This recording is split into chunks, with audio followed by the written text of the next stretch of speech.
Today we're comparing the DJI Action 3 against the Insta360 X3. Now, while on paper these cameras have a lot of differences, they're probably closer competitors than ever. We've got some things I want to talk about in this video because this new Insta360 X3 is a brilliant camera and probably my favourite fun camera, my go-to action 360 camera of 2022.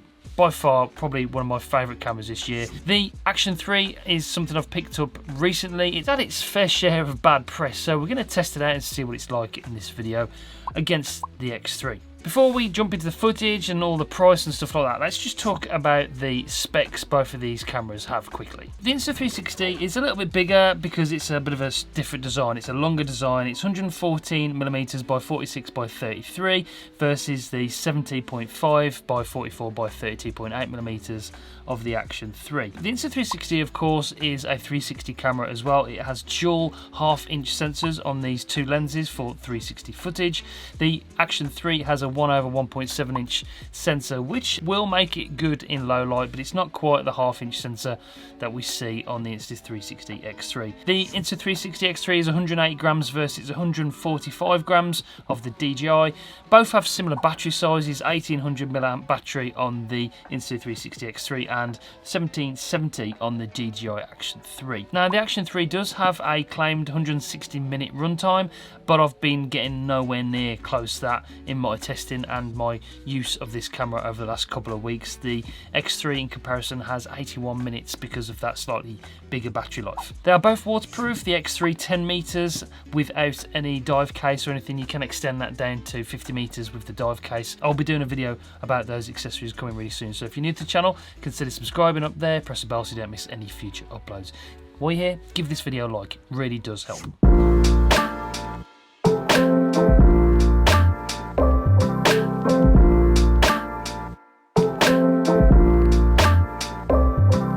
The DJI Action 3 is 16 meters waterproof with no cage, no case or anything, so that's pretty good. Over the last couple of weeks from using this, what I really do like about the Action 3 is the mounting system. It's got this new magnetic mounting system that can be mounted landscape or vertical mode with the cage. It really does work very, very well. It's safe and the magnets are extremely strong. That is one of the pluses of this camera. Really do like that. In comparison, the X3 has a 1/4 inch mount on there, which gives you a lot of flexibility with the mounting options. Both have got some really impressive frame rates and shooting resolutions. You can shoot 5.7K on the X3 in 360.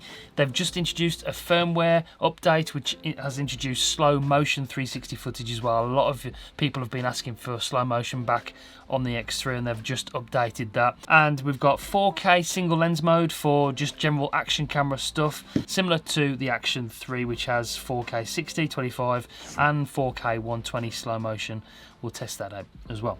There's active HDR on the X3, no HDR on the Action 3. Now, that's something I want to touch on quickly because the Action 3 has some limited options when it comes to shooting video. There's no way to adjust the sharpness in camera either, and that's something that I'm a bit disappointed with the Action 3.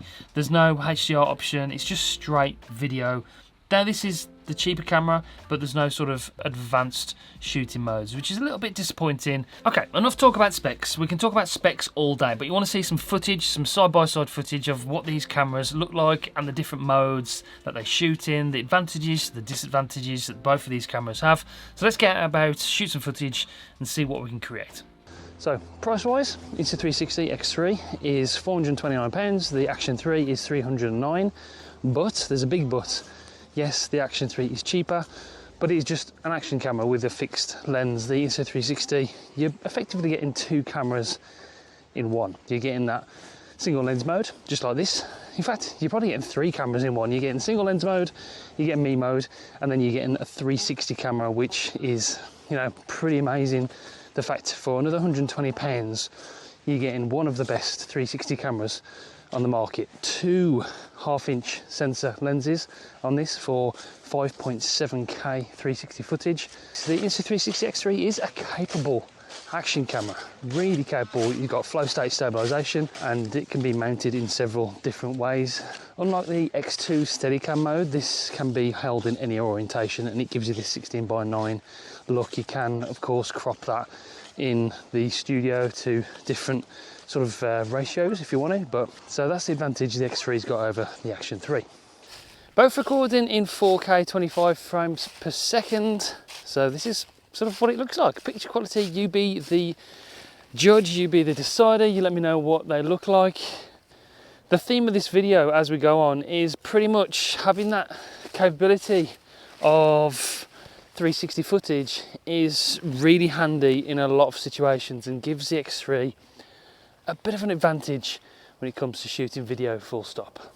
Picture quality test. This is my go-to location, not only because it's deathly quiet, but it's pretty beautiful as well.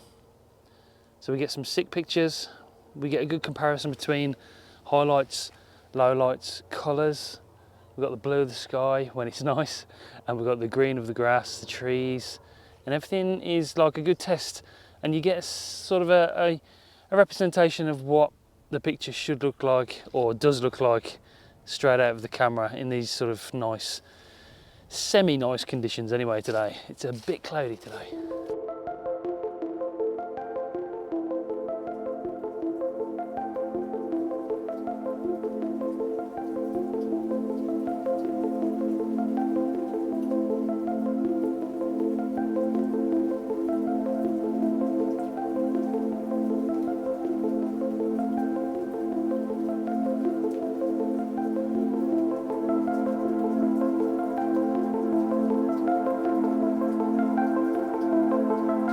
Okay, so what do you get for your extra £120 on the X3 that you don't get on the DJI Action 3? Well, first of all, 360 footage. You've got that double half-inch lens on there for 360, and if you haven't shot with 360 in the past, it's really, really fun. It's really intuitive. Probably why I picked the X3 up first when I leave the house. It's so much fun, and it's not scary or intimidating anymore because the footage is really easy to edit in the app and in the desktop studio that Insta360 have. Makes it really easy and quick to do. You can upload it straight from your phone if you want to. You get 8K time lapse, which is incredible. You've only got 4K on the Action 3. You get active HDR video as well. You don't get any HDR on the DJI, it's just flat, straight footage. There's no active HDR option, and that is available in video now. The other big one is bullet time, and if you haven't shot any bullet time video before, that's really fun. You can buy the cord or the handle, swing it round in bullet time around your head or vertically like that, and get some really awesome effects with the bullet time effect. And that of course utilises the dual 360 lenses on the X3. So there are a few different things that the X3 offers over the DJI, and that's where you're spending the extra money. Is it worth it? Are you going to use it? That's for you to decide, but for me, it's well worth it, and I tend to shoot a lot more video these days in 360 than I do normal when I'm out and about. So 360 alone, well worth it. So if you want to get that unique third-person invisible selfie stick look, but you don't want to shoot 360 footage, you can use MEMODE, and that is the mode we're in now. The software removes the stick from the footage, but you're not getting those big file sizes that you would get with 360 footage. Perfect for social media. In the app you can edit to 9:16, 16:9 or 1:1. That's perfect for Instagram. So yeah, this is just a quick and easy way to shoot 1080p, 60 frames per second, 25 or 24. Like I said, brilliant for social media. You can use it for YouTube as well by changing it to 16:9 in the app or the desktop studio. It's a really good mode, and it's something the DJI Action 3 doesn't have. You just can't get this look, like I said before, with any other camera. This looks really good, and MEMODE's a good addition this year to the Insta360 X3. When it comes to editing and the app, then that's where Insta360 really excel. The app from Insta360 is phenomenal. You can download the footage straight to your phone, your mobile device, and edit on your phone if you want to. They do have a desktop studio that is really comprehensive as well, and I'd recommend using the desktop studio if you want to get the most out of your camera and the best quality footage from that 360 footage. Use the desktop studio. It's really good and really easy. If you've done any kind of editing whatsoever in the past, you'll find it very intuitive. But if you don't want to go that far, you want to keep things simple, then the app is brilliant. They've got lots of different creative shots that you can use the shot lab, and they're adding different effects to that all the time. Things like Sky Swap, Cinelapse, Fly Lapse. There's loads of different creative options in the app. Yeah, and it's really, really easy to share straight to your social media accounts. If you're just using this for fun, then the Insta360 X3 is by far the most fun camera to use. With that 360 footage, it's brilliant. Other advantages and disadvantages, the Action 3 has had that focus mode.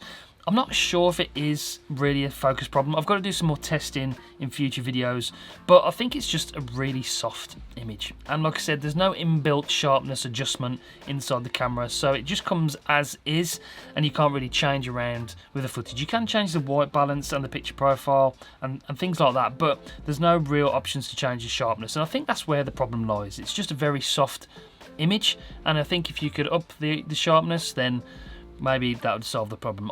I am aware there's a big update coming to this soon, so whatever they change, I'll be keeping you updated as the camera evolves over the weeks and months, but we'll keep an eye on that. So although I have got a bit of a soft spot for the Action 3, I love the size of it, I love the build quality, I love the mounting options. I think overall it's a really good camera for someone who's starting out in the action camera world. Probably a camera I would recommend. The front and rear touchscreens, a brilliant option to have that front touchscreen. No other camera has that. I do like it, and the colour looks pretty good. It's got that colour sensor on the front, which helps with the colours as well. So I think the picture looks okay. Yes, we've got those softness, sharpness issues. But when it comes to recommending cameras to you and to family and friends, if they ask me, then I'm always going to recommend the X3 at the moment. Other cameras have better image quality, but when it comes to fun, when it comes to the camera I pick up when I'm leaving the house, it's always the Insta360 X3 because it's just so fun and intuitive. It gets those creative juices flowing. I really do love using this camera in single lens mode and in the 360 mode. So overall, one great camera and one okay camera. I would recommend both of these cameras. If you do want to purchase any one of these, then there will be links in the description down below, but at the moment I fully recommend the X3. That's it for this video. Let me know what your thoughts are in the comments down below. I'm always interested to hear from you guys. Make sure you do subscribe. We've got plenty of videos coming up really soon. Like I said, there is an update coming soon, the Action 3, so I'll keep you updated on that. Thanks for watching. I'll see you on the next one. Bye guys.